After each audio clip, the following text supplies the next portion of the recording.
Hello and welcome to Lost in Sci-Fi and Fantasy. I'm your host Leo, and today we're doing something a bit different with Parasite, a critically acclaimed Korean film from 2019 directed by Bong Joon-ho, who also directed Snowpiercer, a movie I have not seen, and is directing an upcoming movie that I'm very interested in called Mickey 17. That movie, Mickey 17, is an adaptation of the book Mickey 7, which is about a guy, I think, that is marked part of an expendable program where they send you out on a almost certain suicide mission, and when you inevitably die, they just replace you with a clone of yourself that kind of goes an increment up. So Mickey 1, Mickey 2, Mickey 3, and so on and so forth.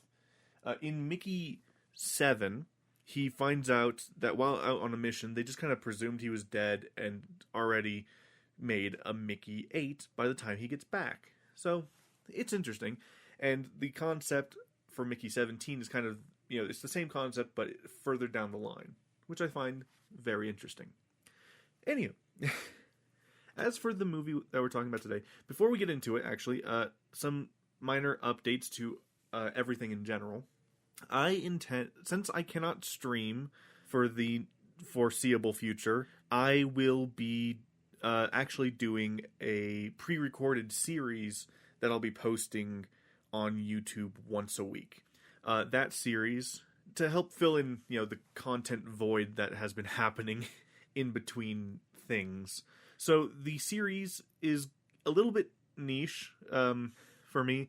It is going to be for Star Wars The Clone Wars Republic Heroes, a game that is not praised at all, but I have memories of. I won't quite say that they're fond or anything, but I have memories. But yeah, so I will be doing that. It will be coming out, I'm going to say Wednesdays, coming up soon. And yeah, I think that'll help clear some of the content void, because I post new episodes of this podcast on Mondays, then randomly during the week I'll post a short update depending on when I finish a book. As you may have noticed this past week, the short that I posted was not a book update, it was just a random clip from my first Mafia stream.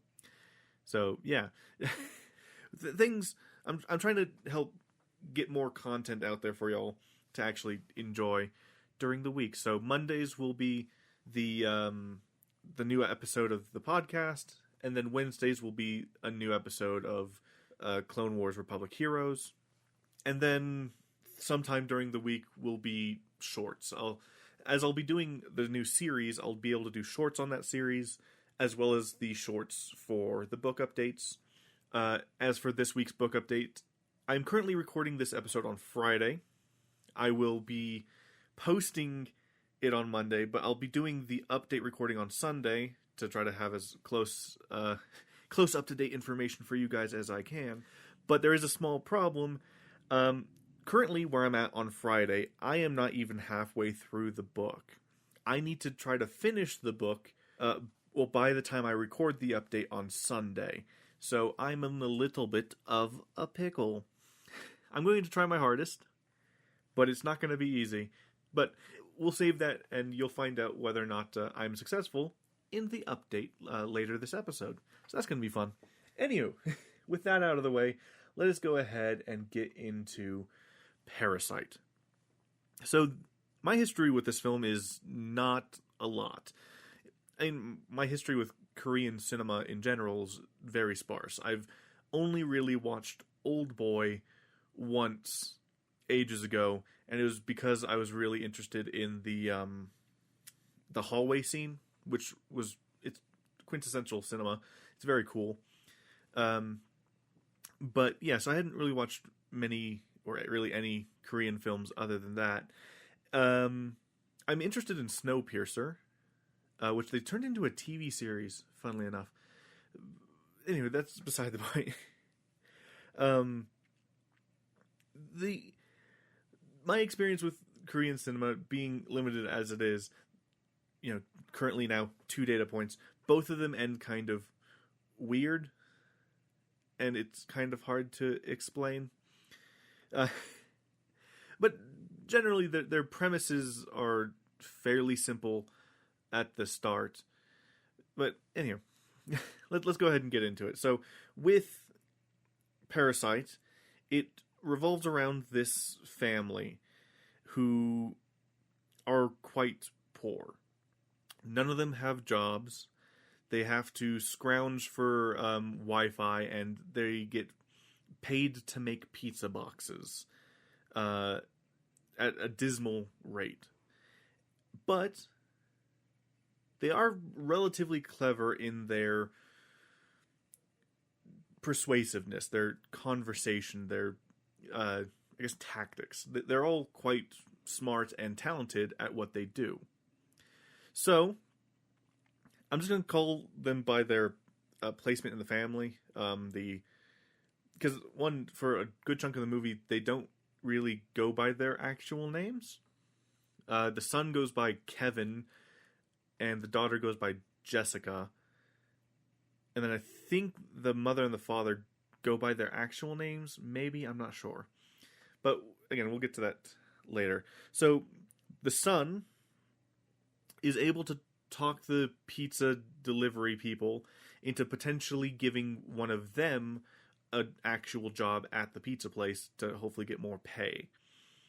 But I think later that night, his friend from school, I guess, comes bringing a gift for the family, which is a rock that is supposed to help bring wealth to your family. And, it's supposed to be a hopeful thing. The son ends up with a bit of a fixation with the rock. I don't know why. But his friend and him go out for drinks, and his friend asks him to take over his tutoring job with this wealthy family, because he's about to go study abroad, and he doesn't trust his college friends to not move in on the girl he was tutoring, which overall quite problematic in general. She's in high school, and this guy intends to date her after when she's in college, but it's a bit of a weird situation, and it gets worse as the movie goes. So the son accepts and goes for the interview, and is able to impress the mom by the rich mom by doing some flowery language about taking an exam. It's weird and uncomfortable, and I would have seen it as a fireable situation. But no, she's impressed and hires him on. And he notices the son's artistic skill and recommends his sister, though he claims that it is a friend of his cousin, for tutoring him in art. So that's how his sister's brought in. Then the sister manipulates a situation with the driver to get him fired, and when he's fired, she recommends her dad, which I guess was like a family driver for like her cousins, is what she claimed. But since they moved to Chicago, he should be available for them. So he comes in, is the driver. Then they have to, for some reason, I still don't fully get why they get so complicated with it, but they do. They manipulate the situation to convince the family to get rid of the long time live-in housemaid who came with the house. Like, she was living in the house before the current family that's living there is there. And they just accepted her on. The way that they manipulate the situation is she has an allergy to peaches. So they take peach hair, the peach fuzz, and like sprinkle it on her to send her into a coughing, sneezing fit. And they use the situation to claim that she has tuberculosis, because the the wife of the rich family, she's fairly gullible. I mean, she's a nice person, quite gullible, but yeah, it's a bit of a awkward thing. She fires the live-in housewife, and then the father gives the rich father a card for a cleaning service, which is just directly links to them, and gets the mom hired into the house. So now they're all working for the family, and they're enjoying it. They're making pretty decent money overall, and things are going okay. Then the rich family goes on a camping trip, and they decide to take this opportunity to live it up. They get to live it up for all of a couple of hours until the previous live-in housekeeper comes back and asks to pick up something that she left behind because she was rushed out of the house. And when they follow her to see what's going on, most of the family's trying to hide and stay away from her because the only person that's supposed to be in the house is the live-in housemaid or housekeeper.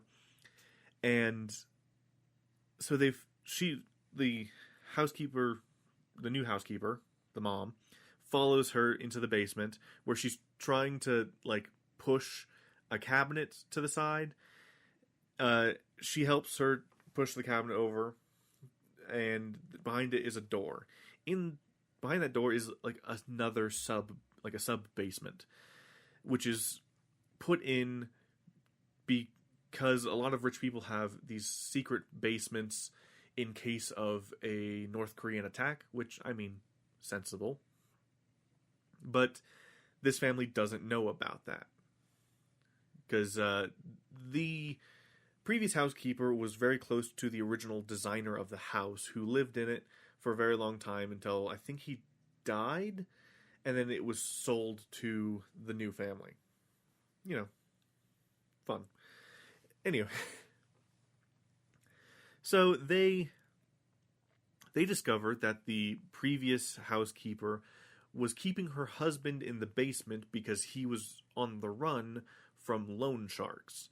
He got into debt. He had a very similar story as the father of the poor family, where he kept trying to start businesses, but they kept failing. And so he ended up taking out loans with loan sharks, and, the debt collectors keep chasing him. So, after the family trip and expose themselves, the housekeeper starts blackmailing them. It's very short-lived when they are able to kind of wrestle the phone out of her hand eventually. And it's a big scuffle, but then a phone call comes in notifying them that the rich family is on their way back because the rain stopped the camping. They have to rush to clean up and hide themselves, except for the mom, who has to make a meal for the family when they come home. So they rush around. In the scuffle, the mom kicks the previous housekeeper down the stairs, giving her a massive concussion. And the husband, or the father, and the son drag the housekeeper and her husband down back into the sub-basement, lock it, and the issue is, so because of her concussion, she ends up dying, and pretty much tells her husband to, remember the name of the new housekeeper. He's able to get free, tries to send out a Morse code, which does nothing. He tries to get a message out to the son, because the son is part of the Cub Scouts, and so should know Morse code, but I guess he's not able to fully understand, so he just leaves it, falls asleep. During the next day, the rich family decides to throw an impromptu birthday party to kind of make it up for the son. The previous night, during the rain, after the family's able to escape, the father, the son, and the daughter go back to their home to find it flooded. And then they have to stay in a gymnasium shelter, like an emergency shelter, overnight. Then they're invited to the party. They go to the party, and the mother and the daughter want to try to come to terms with the housekeeper and her husband, but they're both kind of carted away from the basement before they can go down to talk. The son goes down carrying the I guess prosperity rock, we can call it. He carries it downstairs. He fumbles it down the stairs like the absolute goober he is. And he goes down, notices the housekeeper like bagged up, I guess. He tries to go investigate, but then he gets a wire around his neck and he gets dragged across. The housekeeper's husband is about to kill him when he's able to dodge. He runs upstairs, gets pulled, and then severely beaten with a rock. Surprisingly, this doesn't kill him. The housekeeper's husband then goes upstairs, grabs a knife, and ends up stabbing the daughter. And he ends up also cutting a few people before he ends up going after the wife, the new housekeeper, the wife.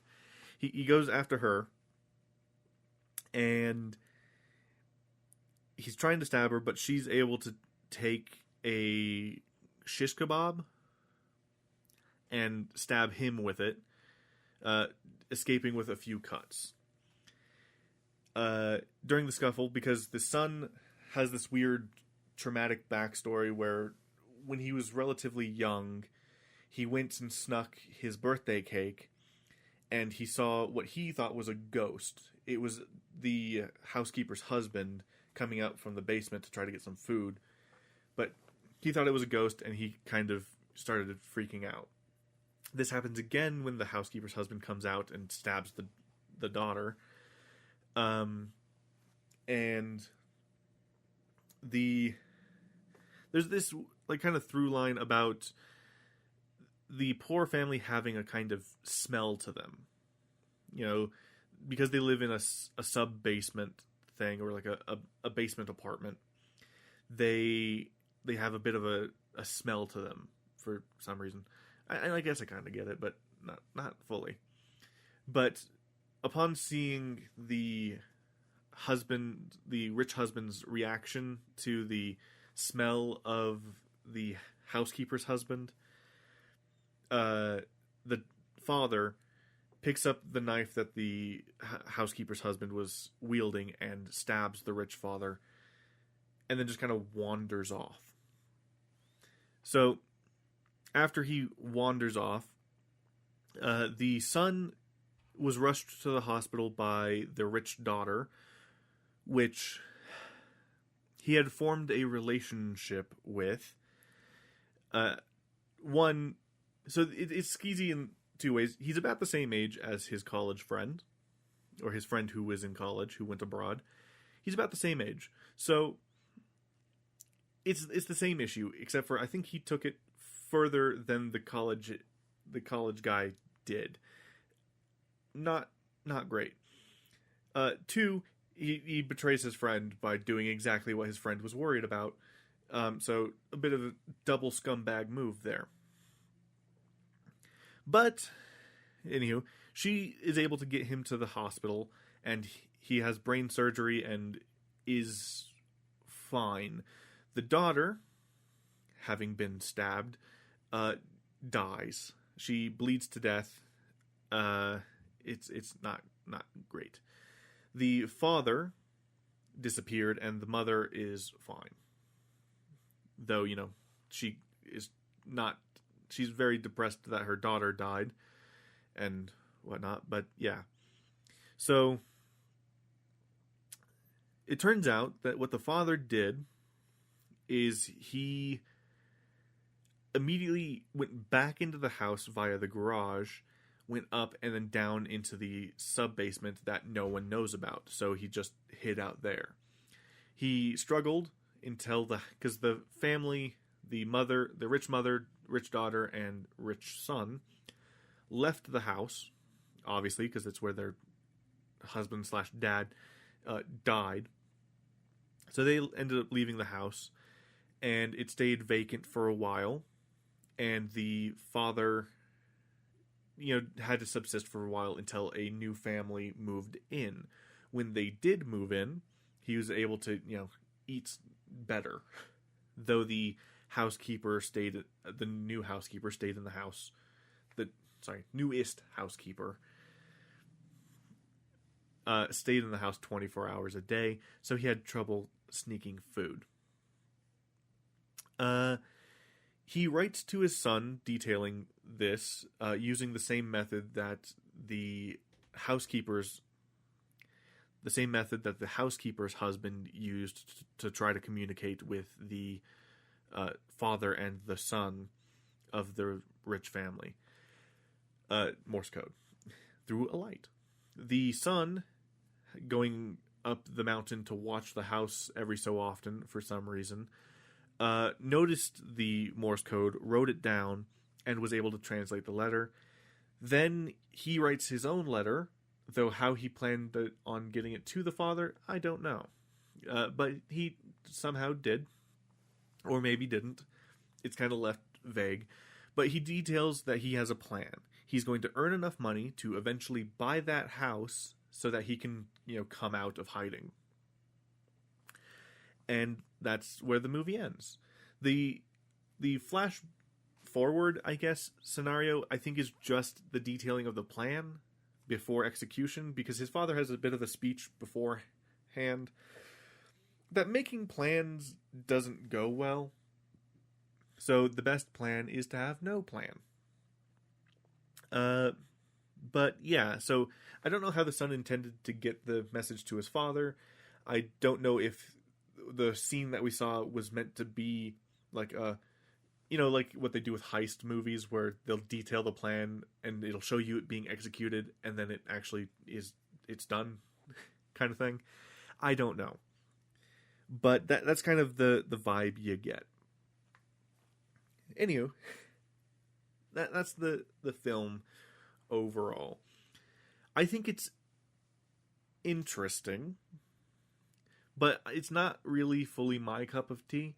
It was touted as a dark comedy, but I didn't see much of the humor in it. Though I guess I could see some of the moments being kind of funny. It's just, one of those things. Would I recommend it? Sure. I mean, it's not bad by any means. It's pretty good. It has a little bit of a slow start. It takes about 20 minutes to get into the actual plot. And then you're just kind of seeing the same thing happen 3 different times, where someone replaces someone else and goes in. I'm also kind of disappointed in the premise. Not the overall premise that's actually presented to us in the film. It's the premise that it was kind of sold on. So the kind of description that I saw, at least on HBO Max where I watched it, said that a poor family starts to take over the life of a different, a rich family, where they're supposed to kind of go in and take over their roles, is what it's kind of sold as, but it's not that. They replace their workers to, earn money by lying and creating false documents and whatnot. But they don't ever actually try to take over the family's life at any point, except for their hypothetical talk of, what if we owned this house? And then them kind of daydreaming and pretending that they do own the house. That kind of happens for like maybe an hour or so before they just, before they have to deal with the housekeeper and whatnot. So it's sold on a bit of a false premise, but it's fine, I guess. It's not bad. But, anywho, I think that's a pretty decent place to stop. Because I'll have the update and everything. Plus, also, this movie, it's about 2 hours. It doesn't... I had to watch it in two sessions because, again, the plot kind of drags a little bit, and honestly, reading subtitles can be a pain sometimes because you're paying so much attention to the bottom third of the screen. It gets a bit distracting. But, it's not bad. I do recommend watching it, especially if you like Korean cinema, or especially if you like this director. The director, he's done a lot of movies, and he's doing a lot more. Like Snowpiercer, from everything I hear, is really good. And again, it was adapted into a TV series, which I find very interesting. And then he also has Mickey 17. I haven't read Mickey 7 yet. I do intend to get it and read it. And then I do want to see the movie, because I like the premise of it. But, yeah. Anywho. With that, let us go ahead and move on to this week's update. Alright, so it is update time. And I have some news. It's not particularly great news, and it's actually going to shake up how this challenge works in general for a bit, and I guess how challenges going into the future are going to work, because I have come to the conclusion that I cannot continue Shadows of the Empire. Now, I did on YouTube, under my community tab, put up a poll asking what would be preferred of a veto situation. And I didn't really get any response to that, so I've just kind of picked one of the options. The one that I feel is kind of the fairest to the podcast listeners and the overall challenge, and whatnot. So yeah, let's kind of start with that. So, in a veto situation going forward. Now, what I mean by veto is, I decide, no, I don't want to read this book anymore. Plain and simple, I just don't want to read it anymore. And that is only if I absolutely hate the book. And it can only apply to non-topic books or content. So, for example, this overall challenge, the main topic of the challenge is the Percy Jackson book series, right? So, since Star Wars Shadows of the Empire is not on topic, it is able to be vetoed. I cannot skip a Percy Jackson book or a Percy Jackson related book. But since this is a Star Wars book, I can skip it. That's going to be kind of the thing going forward for challenges, is if I include off-topic content and I absolutely hate that content to my deepest core, I'm not going to force myself to continue. So, yeah. Now, why do I hate Shadows of the Empire? The game is fine. I mean, it's a game. It has a bit of a meh story, but it's a game. The book, though, is completely terrible, in my opinion. I absolutely hate it. Every bit I've been reading so far, I didn't like. Because, well, to start off, the book starts off with pretty much 2 whole chapters that are nothing but flashback to Empire Strikes Back. It's a little bit annoying. Then, the way it handles the characters is just awful. Terrible. I hate it.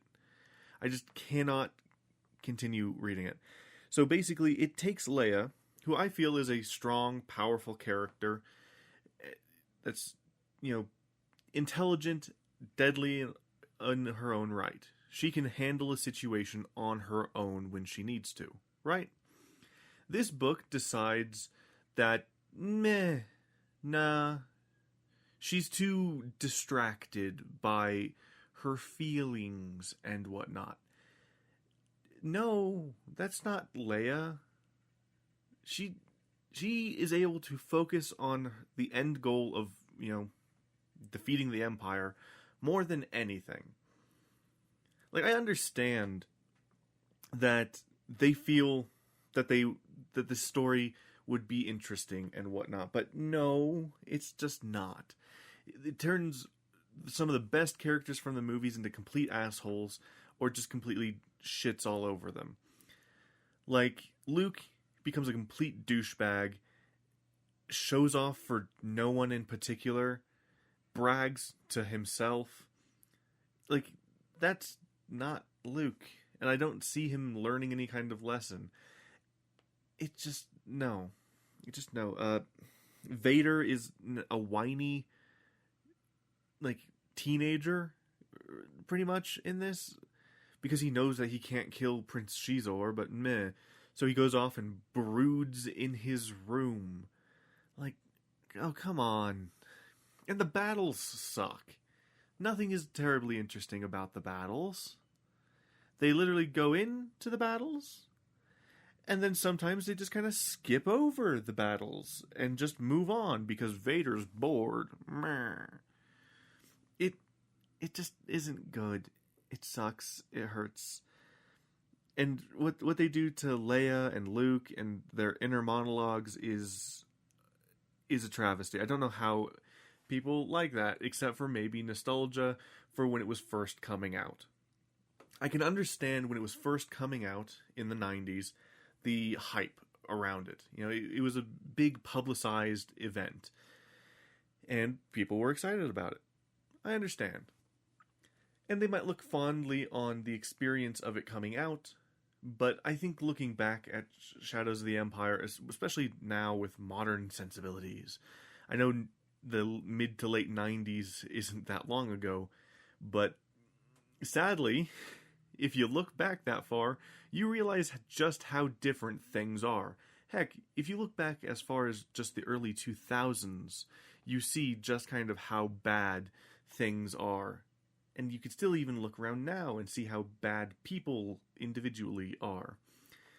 But going forward, the author of the book has earned himself a place in my don't read section. If it wasn't a Star Wars book, I would give it away.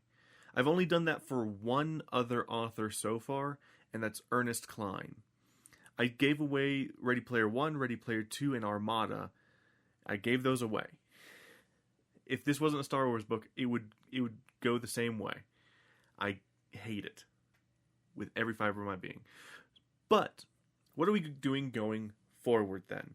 What is replacing this? What is the penalty for me vetoing? Because I'm not going to veto something and just leave it at that. I am willing to take a penalty. Well, the options I had put forward in the poll were adding the Kane Chronicles without any of the additional stuff that I was asking for. Just, I would add it, no fuss, no muss, it will be in. Or I would do the Thrawn trilogy in addition. That would leave Kane Chronicles as a potential barrier, down the line. But, adds an additional 3 books in place of this one. Then I also, on the poll, which I probably shouldn't have, thinking back on it, I also had put just continue Shadows of the Empire. I'm not doing that, because that will put me back a whole ass week. Because I'm just behind half a way through the book. And if I'm hating it this much now, I fear how it'll be later. So, what have I decided since the poll didn't really get as much traction as I was hoping? I'm going to add in the Kane Chronicles because, one, since I wasn't able to consult the podcast audience beforehand, I feel it's only fair that I add in the Kane Chronicles and, not worry you guys with having to, make it to where you guys don't have to worry about it not being part of the series if we don't reach the goal. Otherwise, what I will do as well, I'm just thinking of this now, just so you know, I will add in the Thrawn trilogy to replace the Kane Chronicles in the space. So, if I hit those goals, then the Thrawn trilogy will come in probably way too late into the game to make things a lot more difficult. But anywho, that is, I think, the update, though. When will I actually start the Kane Chronicles? I will not be starting it immediately. I will actually be... I'm going to read the Heroes of Olympus books next, and Sphere. Then I might read the first Kane Chronicles book then. And, we'll see. I have to figure it out. But other than that, I think that is it. I also, since I'm recording this on Sunday, as an additional bit of penalty, I am not allowed to start Heroes of Olympus until tomorrow. So Monday, when this episode is out. I'm doing that just so, pretty much I no longer have any kind of lead. I have no plus, no minus, and now those 3 extra weeks that I had planned in are now filled with the Kane Chronicles. So, yeah, that is where we are currently seated. A much tighter challenge going forward, but yeah, not many books have made me that angry in a long time. Like, the last book to make me this angry, and I was actually able to finish that one, was Armada by Ernest Cline. Although, technically, I guess Ready Player 2 is a similar situation, though, because I gave up reading that one pretty fast because it was just terrible. So, yeah, I think it's earned its place amongst Ready Player 2 and Armada for me. So, yeah, the author of this book has earned his place, definitely, with the I'm not reading anything you do pile. But yeah, so that is the state of things. We will go ahead and leave it there. It's been a fairly short episode this week, and I actually haven't figured out what I'm doing after Parasite, so that's going to be fun. Anywho, thank you guys so much for listening. If you guys enjoyed this, hopefully you will also enjoy the stuff on my YouTube channel, Leo Legionnaire, where I'm also doing a series now, like a pre-recorded series, so fully edited and whatnot, because I can't really do live streams at the moment, so I'll do a series to fill in the void. It'll be every Wednesday, so that there's more content on the YouTube channel. Yeah. But yeah, other than that, thank you guys so much for listening. I will talk to you guys next week with a new update following Heroes of Olympus. Goodbye.